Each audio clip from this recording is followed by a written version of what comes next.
В сегодняшний день уже сама чаша смонтирована сухого фонтана. Вокруг фонтана будут зоны спокойного отдыха.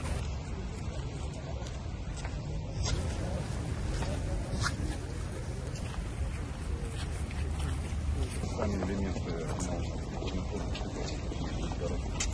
подрядчика городец, у него своих питомцев. Вторники берет? Да, он привозит полностью от покрытия. Длина какая?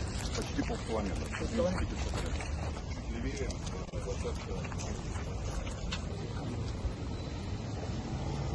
Очень много людей живет вокруг, и где-то в праздники иметь возможность для какой-то площадки.